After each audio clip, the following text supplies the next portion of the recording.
guys want to do like interview or just start talking? I suppose I'll just start off with my name. That'd be a good way to start. My name's Captain Matthew Sturdivent. I've been fishing in Southwest Florida, I say consciously, since I was about 5 years old. Grew up with a little pond in my backyard. My dad dug it with a loader. As actually, we needed a little bit extra dirt to build up the foundation for our house, and we filled it in with water, and sure enough, started growing and needed some fish, and started looking around local Collier County and scavenging up some bass and bluegill.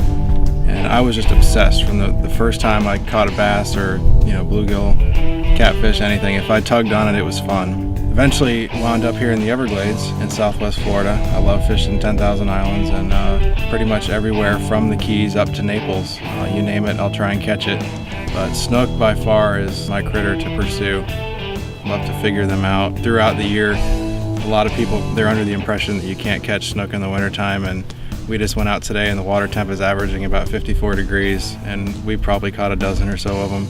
But anyway, you can learn different ways to catch fish. There's certain ways you can just go out every time and catch a fish, but to really come out here and hunt them down, to see them, to cast to them, it's spectacular. Really like to pursue light tackle, spinning, especially throwing soft plastics and jig heads and twitch baits.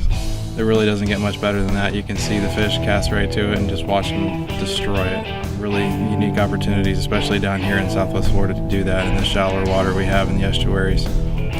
To see them be wiped out the way they were in 2010 with the freeze.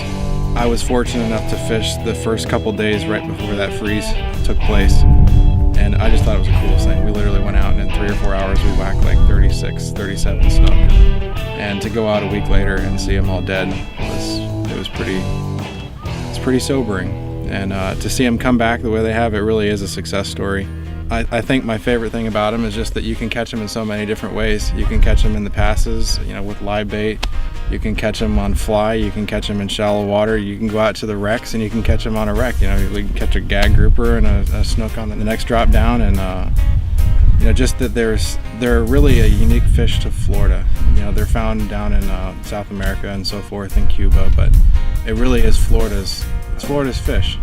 You can catch tarpon all around the world. You can catch redfish all up and down the Gulf and Atlantic coast of the United States, but snook really, especially Tampa South, it's our critter. That's what we like to pursue down here. They're such an aerobatic fish.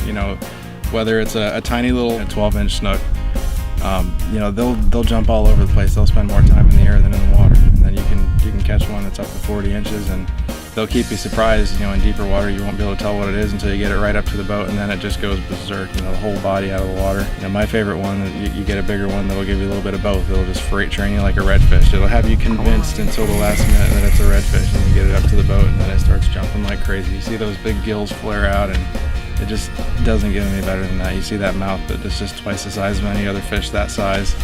There's a season for everything down here, but I think snook is definitely the fish you can pursue year-round regardless.